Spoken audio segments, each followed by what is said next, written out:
Hey, Chris, Vahagn, how are you?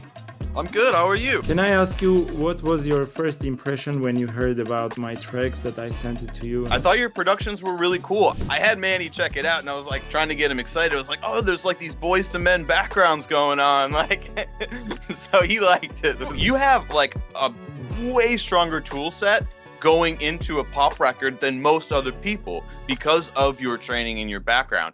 Hey everyone, it's Vahagn Stepanyan here. Welcome to my YouTube channel. I have here with me Chris Galland, the legendary mixing Hey, engineer. everybody. We recently collaborated on a cover of Mariah Carey's 4th of July, which I produced, and I thought it will be interesting to sit down and interview Chris. Chris Galland has been mentored by legendary mixing engineer Manny Marroquin, where he continues to work at Larrabee Studios in LA as a highly respected mixing engineer. Chris Galland's mixing credits include Rihanna, Ariana Grande, Taylor Swift, Kanye West, Alicia Keys, and many more. My first question is like, what are your top 5 credits that you have recently worked with that you would like people know with who you worked with? You know, some big projects that have just kind of happened recently, I would say, the Phanogram album that just came out. I'm like so proud of that album. It was produced by John Hill. Manny and I really collaborated on mixing that album. I think it sounds amazing. So that's a big one for me. And then I'm also really proud of some of the film stuff I do. So I'm pretty proud of mixing all the songs for Mean Girls the musical, even though that's like people aren't gonna think that's like the coolest project, but was very challenging, and I think the guys did a really good job. I think that movie's going to be sort of a slow cult classic, just like the original. So I was pretty proud of that one. Mhm. Other stuff that I've worked on recently, that Knox album with Dragonette that I did this year, that is such a cool album. The songwriting, the productions, like those guys are so good. I've been a John Mayer fan, so meeting and working with John was really awesome because a lot of times you meet your heroes and they're not nice people. I Mhm. can't say that's it's complete opposite with John, and also working with Don Was on the albums that they did together. That was an awesome experience working with Manny. I remember one time I had to tune a vocal, and John was like, "You have ears of steel," and I'll never forget that. That was like a huge highlight for me. Um, so that was a good one. I also liked working on some of the Imagine Dragon stuff Mhm. with Alex the Kid. Those were good times. So some credit of Jason Derulo as well. Yeah, it's funny. We've worked on a ton of Jason records, and Jason and I would get on like basically like this to go over notes, but we would just be like speakerphone. So like a lot of times I would jump on calls with Jason, because I don't think he was in LA at the time. And we would go through tons of changes on his songs and stuff like that. He's a super perfectionist, one of those guys, kind of like Charlie Puth, who like really wants to be hands on with like You work with little double Charlie as well, keys. right? Yes, Charlie comes to the studio. He used to come to the studio like almost every single. Like it would be like he needed to come in to feel like he was doing his job.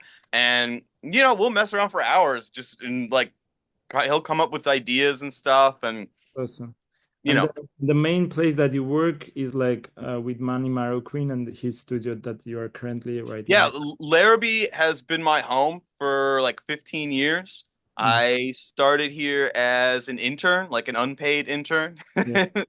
And that basically turned into a runner position and then assisting in various rooms. And, Mhm. maybe it was like 2 years after I started at Larrabee that I got hired on as one of Manny's mix assistants. And yeah, we just keep going. It's like a wave that I just keep riding, and Mhm. as long as I can. When working on records, like we will often say, it's especially in mixing, it's like a game of inches. So Yeah. it's all these little things that are adding up. You don't get to like 99% perfect Yeah. in a day. Like it comes to you and it's 80%, and then you work on it for another week to get it to 90, and then you get notes from the client and the artist and the producer, and you slowly it adds up to Yes. becoming the thing that people eventually hear. So Yes. it's a lot of little baby steps. Can I ask you what was your first impression when you heard about my tracks that I sent it to you and sent you an offer to collaborate together? And what was your impressions of the production that I did for the cover song of Mariah Carey's 4th of July? Any ideas that you would give me advice to that will help me to grow in music as well? I would say first off, I was really excited because it was, oh man, musicianship.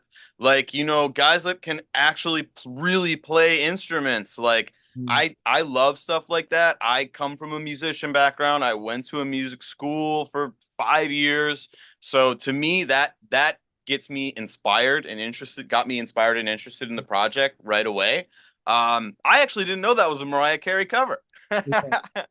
So to me, it was like an original piece. This is now I'm just hearing that it was a cover. So I really approached it like that. I thought it was really cool. It's in a writing, it's kind of like two songs almost with the way the productions and stuff are. So yeah, I thought that was great. I thought your productions were really cool. I'd really like to check out more stuff. I'd like to hear more traditional song formats, I guess, which I know you have.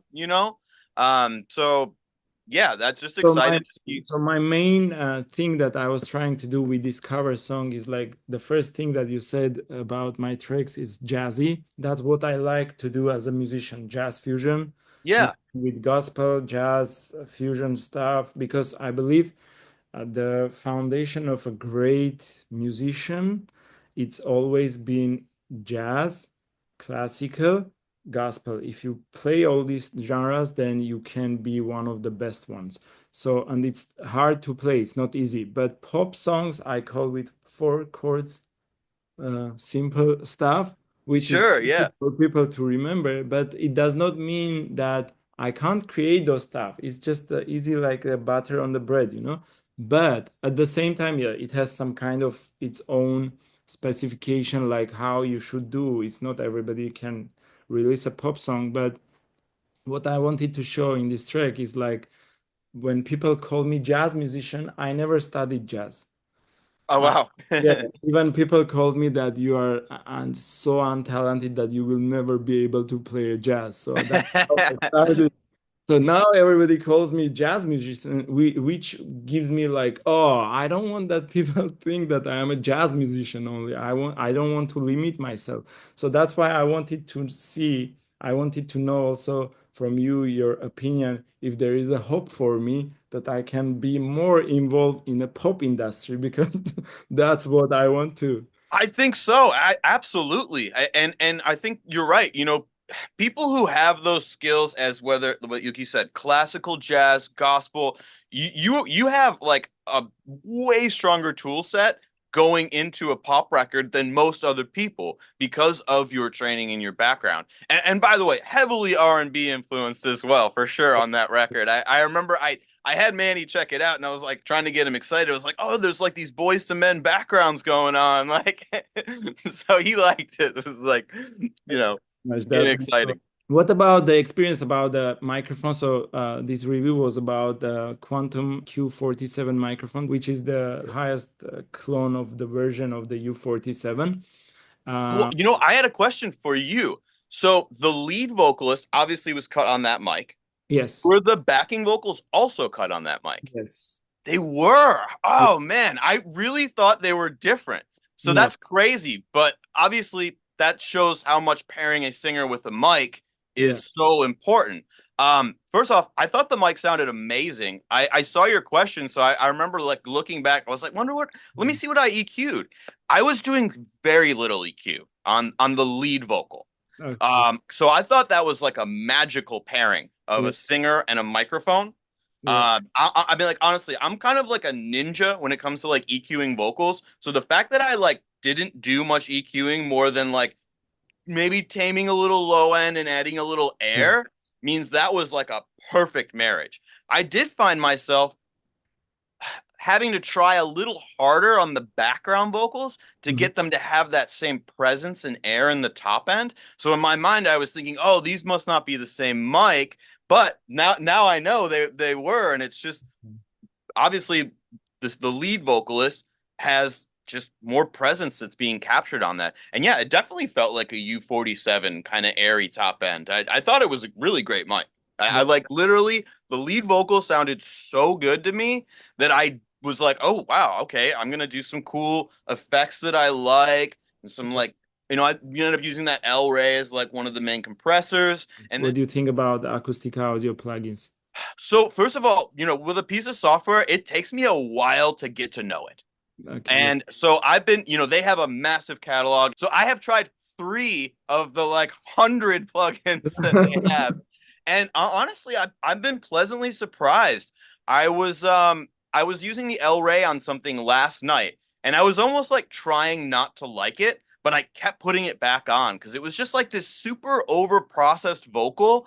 Yeah. And for whatever reason, the L Ray was just smoothing a lot of that digital stuff out. And honestly, a lot of times you think mixers are always starting with like a raw parts. We're not. We're often just getting something from somebody who doesn't really know what they're doing, Yeah. and they're giving us just a completely processed wet vocal. Yeah. And sure, I could go back to the producer and the artist and the label and be like, "Hey, we want this without all of that." It's Yeah. a can of worms. And oftentimes you're better off trying to make it work with what they have. So in that case, I was like, wow, this El Rey plugin is actually making this vocal sound like warmer and have better tone. I was kind of shocked last night. So That that's why Serban, I believe, has a preset there. One. sure, and that's something really people I don't think about this as much, but that's a tool a mixer needs, like something to almost unprocess things. Yeah. I see it so often where, producers or artists, whoever's like, getting the sound, because a lot of self people are self-producing artists, people tend to like overdo it with EQ and compression. And that's where you start as the mixer, and it's hard to dial back and change things. Yeah. So I'm like, wow, cool. This is actually doing something great. And I've been trying out the Diamond EQ as well, which has been really nice for adding a little bit of air or a little just like it's a color EQ, right? So you're like, oh, so it's just missing something here or here. And I've been able to add some air without getting things harsher with that, which has been really nice. And then yeah, I've been playing around with the gold because I like Neve stuff, and I love the 2254 compressor. We have a few of those analog gear here, so I've been always trying to find. A lot of times I'm trying to find a piece of software to replace another piece of software and do it better. So that's kind of where I'm going to with the acoustic cups too. It's like, oh, can you beat my thing that I'm doing for this right now? Oh, you can. Okay, great. I'm gonna keep using you now. Yes. And what So monitor, yeah, it's been fun. what monitors are you using? I'm on NS10s like 90% of the time. Mhm. Um, Often go up to we have like some big Augsburger mains. I don't really listen on these Genelecs that you see in here. I have a little home office that I work out of as well, and I have some KRK like VXT4s. So like at night, if I want to listen to something, I listen on those. Actually, a wonderful hybrid scenario here, where we do run stuff through the SSL as well as have every plugin known to mankind.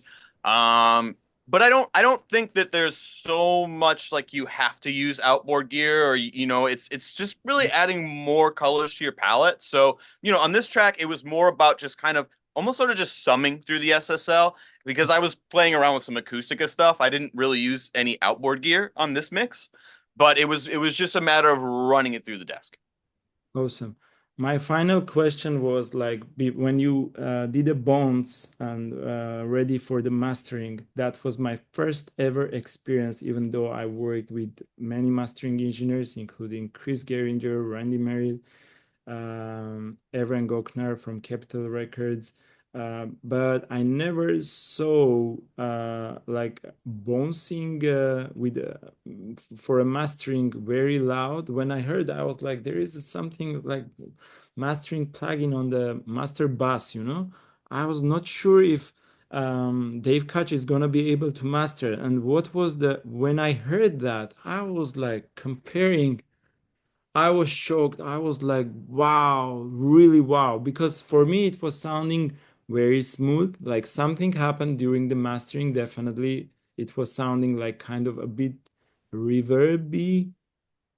but I don't know what he did. But I was like, how it was possible without Yeah. just giving the track with minus 6 dB or 10 dB or whatever, you know? So what was the trick? Sorry. No, that's okay. This is a really important question, and I think there's literally it's split. There are two philosophies out there amongst mixing engineers and even mastering engineers, because I'm good friends with a handful of mastering engineers and lots of mixers, and basically there are people who believe that once the mix is approved and you're super happy with it and I'm super happy with it, that it now they have to take off things from the mix. They have to get it quieter, take off limiting, compression, EQ, and send it to a mastering engineer and make the mastering engineer redo that stuff because they're going to do it better with their tools. Yeah. That's one philosophy. Having worked with Manny for 15 years, before that, I worked with another mixer named Al Clay. I've worked with Dave Pensato as an assistant.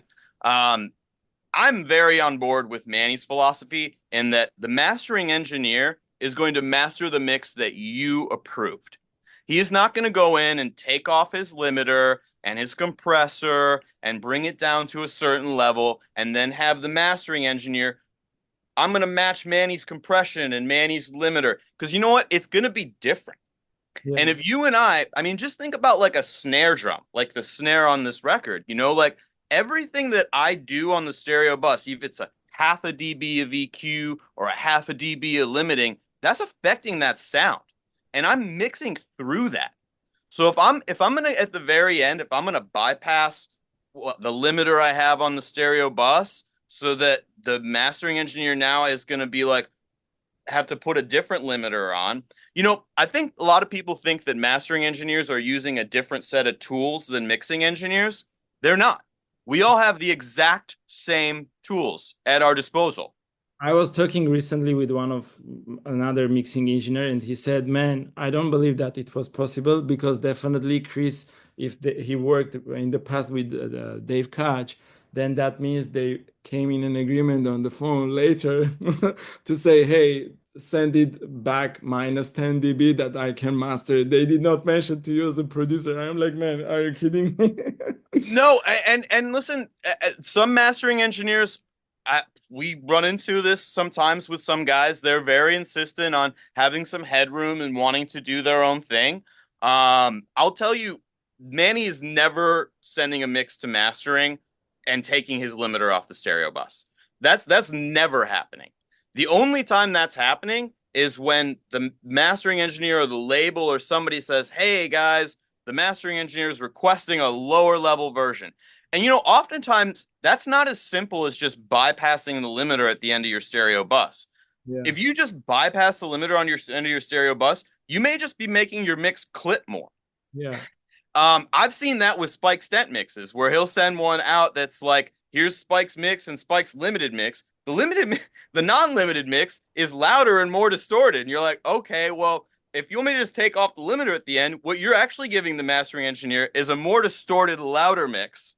Because every song's going to be different, and the gain structure and all that's an art. That's something you feel. I don't mix like being like, oh, it has to be at this level for this and this level for this. It's like, how does this feel when it's coming out of the speakers and hitting me? Yeah. And it's not about, oh, I have to use this limiter on my stereo bus, and then I'm going to take it off and I'm going to send it to mastering and have them redo it. It's so I completely agree. And let me tell you this as a final thought as well for me, my experience that I worked with. First of all, I like that you knocked out from the first shot.